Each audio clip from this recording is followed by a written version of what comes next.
Okay, we're looking at the B&K that's going to be going out the door. This is a 1801 B&K precision frequency counter, and once again we're just basically looking at a signal coming off signal generator at the moment, off the Motorola R2001, and with this we can basically obviously take it down another decimal point, and generally for what you're going to be doing, if you're setting up oscillators, etc, etc, you'll stay in the auto range, which really is just one decimal place. So 27354.9 this is reading. It's very close actually to what it should be there. Now if we go back one more, let's have a look how close that is. 354909. Now because I've just been doing a calibration myself, I can actually do something here which not with that one I can't, this one I can. Grab the wrong screwdriver then, and I know for a fact right now we've got a signal which is right on, I should have pulled the case off of this, oh no, it should be right on 355000, because we've just calibrated the R2001, and that came up very well. And just back a little bit. Gee, we're close. I'm really pushing it, trying to get right on that last bit there. You're always going to be a bit fiddly, and that's just so you know, on that last decimal place, you always look how close that is. You're always going to get a little bit of fluctuation, and but yeah, so basically when you're setting up an oscillator, if you're setting up a 10.0525, or you know, any of the oscillators really, you really probably do want to get into this 1 second interval here, where it's basically looking at and giving you very close to the mark when you're doing offsets for sideband, etc, because you're basically dealing with a 1.5 kc offset, so the closer you can get it the better. Don't get me wrong, sometimes we set up radios exactly by the book and we still tweak them a little bit for by ear, seriously, really do. Anyway, so that's the B&K 1801. Now, not quite the same range on these are more of a HF through to VHF. Certainly don't rely on anything for UHF on these, not at all, but certainly for the likes of if you're doing, you know, 10 to really 50 meg oscillators, etc, no problems. And they were meant to suit these units here. Obviously the idea was that this is to suit the 2040 signal generator. Now we're going to be selling this as well. I've just got to decide how we're going to do this, because I don't want to sell the frequency counter then have somebody come along and want to buy this and say, hey, have you still got the counter? So we will keep the counter for the buyer of this here.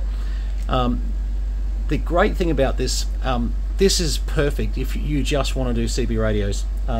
It comes with the transmit setup as well in here, and basically a little bit old school in some respects, some people would say, but I tell you what, sometimes I still put a microphone on here onto the two-tone to basically, if I couldn't be bothered, you know, setting up a lead, etc, I can just use that as my audio source, and that is being completely lazy when I do that. You do have average and peak power on these meters, so there's a lot going on here that quite seriously it is worth, and there you go, see how you can,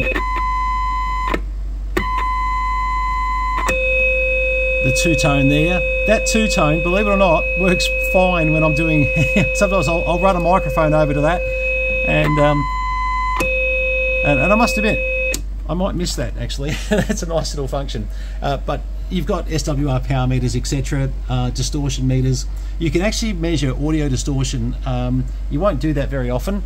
The great thing here is you've got a full ability to attenuate signal down to pretty much, you know, minus 110 dBm. So, you know, around what we talk about is 0.5 a microvolt, same sort of deal.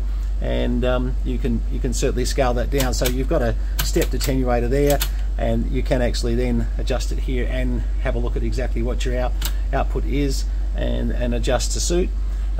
So very much your channels, you just set it up on whatever channel. Often, you know, when we're setting up receivers, we'll check channel 1, and then we'll go back and we'll check channel 40, and, you know, make sure that we've got a nice sort of average across it.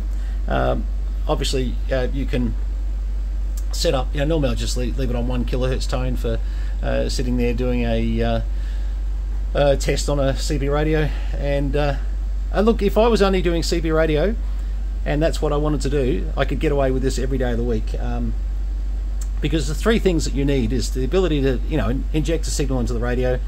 You need to be able to obviously measure power and measure you know, just how many watts are coming out of the thing. Now keep in mind, there's 2 lots of power that you're reading here.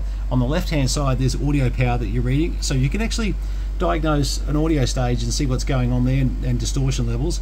And of course then you've got RF stage there as well, and yes, it does read forward and reverse, etc, etc.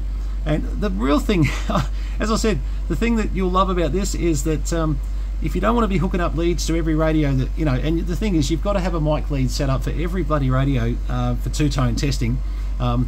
This 2-tone test where you put the mic there, you know, so basically all you're doing is you've got the radio connected up, you put the mic there, push the transmit, and you'll see your power come up, and you'll say, righto, brilliant. It's really simple.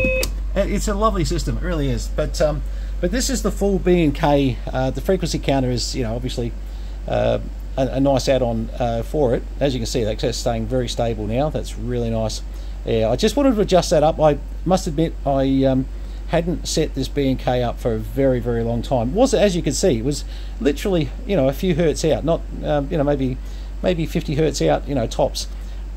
But it's nice to, you know, calibrate and get it right. And of course, you know, we've got a fully calibrated item there, which we actually set that up with the GPS unit. So yeah, long story, but that was a little bit of mucking around actually to do that. But now we know, you know, we use that as a base tool to be able to give ourselves a calibrated signal to be able to calibrate other bits and pieces.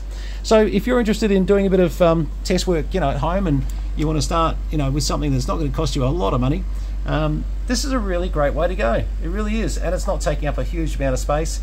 Look, we've sold these to people that want to do a little bit of work on their radios. We've also sold them to collectors who have not even got a clue. You know, they really haven't bought them for that reason. They've bought them because they want to have as part of their collectibles in their CB radio collection. So, you know, I am not going to have a problem with the reason you buy it, although, you know, it'd be nice if you can get some use out of it, of course.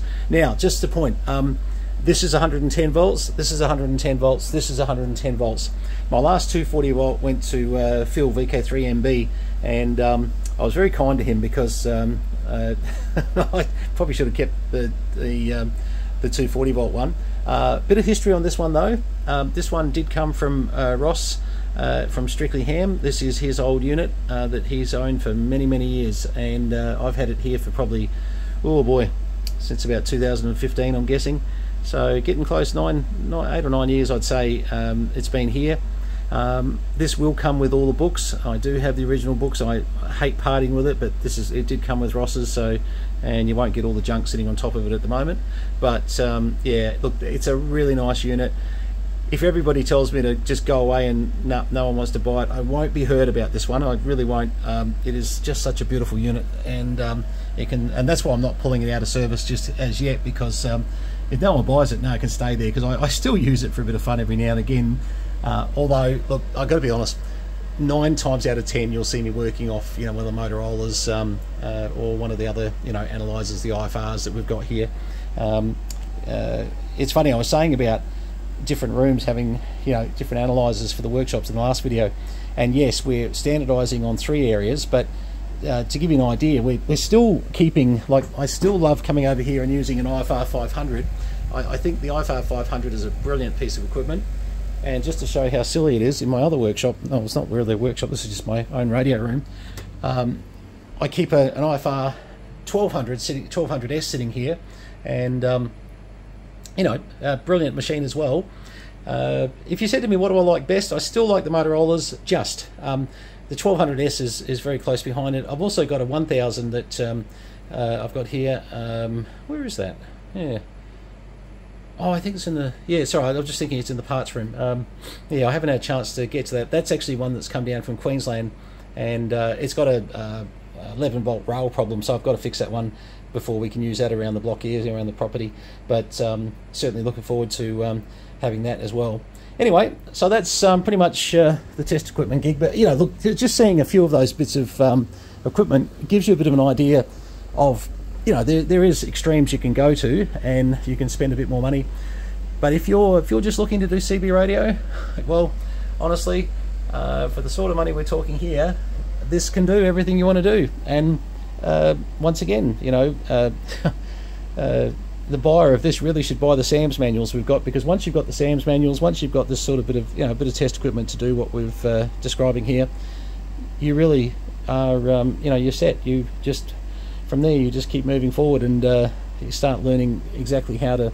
And once again, I'd love it to go to somebody who wants to actually have a bit of a play around and get to know a few chassis. Happy to, you know, certainly give you some advice in some of the stuff we've done over the years, and as I said, a lot of it's so straightforward. It's not hard. All right, well, that's the B&K 2040. That's the signal generator, the 1040, isn't it? I think from memory. Yeah, 1040 is the transmit side for transmit. Don't mind the dust on it at the moment. I promise you there will be no dust on it when you get it. It's just been, well, it's real use, I suppose. And the 1801 frequency counter, which is actually remaining beautiful and stable there. So hopefully it goes to a good home.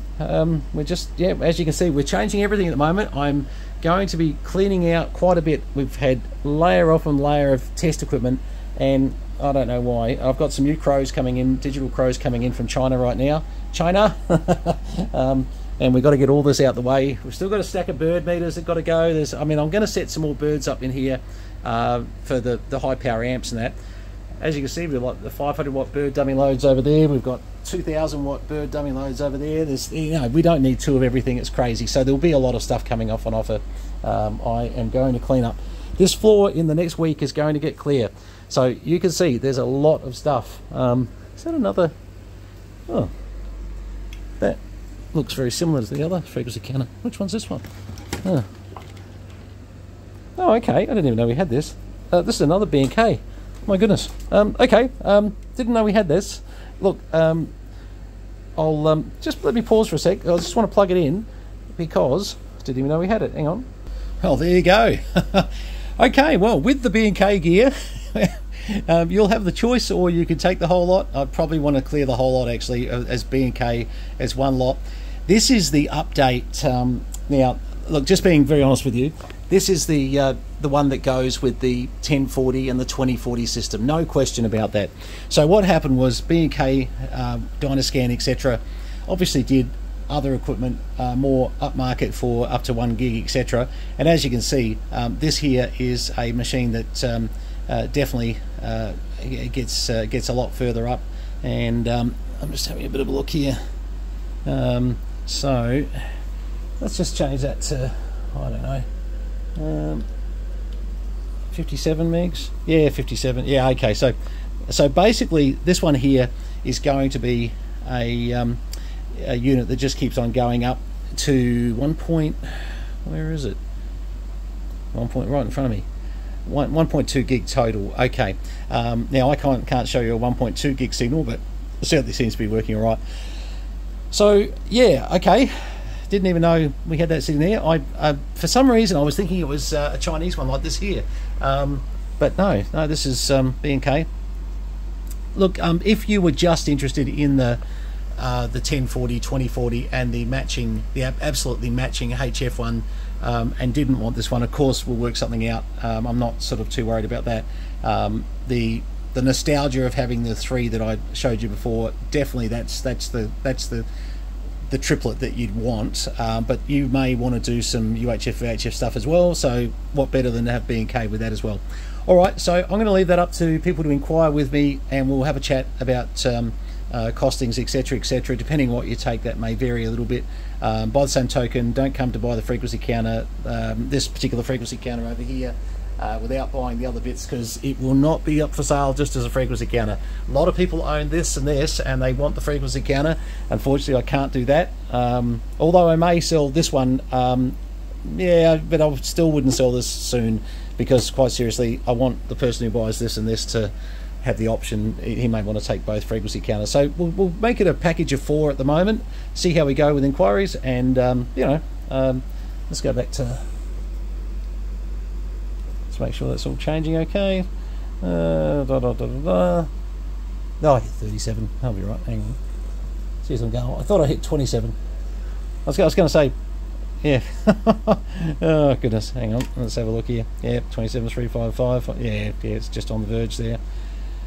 Working well. Actually, I'm amazed. They're all working beautifully. I've got to say. I haven't struck a counter that I've got here that's not working at the moment. So probably talk too soon. All right, 73s. Email brenton@posnav.com.au. Please subscribe, guys. I'm trying to get the subscriber base up a little bit. It's a little bit embarrassing at the moment. A few people have been talking to me about that, and I go, I don't know. And people say it's because I don't say please subscribe, but and I don't generally. But I've started to, but I don't know. I'm not really here to sell my site, or the Facebook or YouTube page or anything we do. It's not really what I do. So if you enjoy the channel and you're having a bit of fun with it, yeah, hit the subscribe. If you think it's crap, don't subscribe. Absolutely.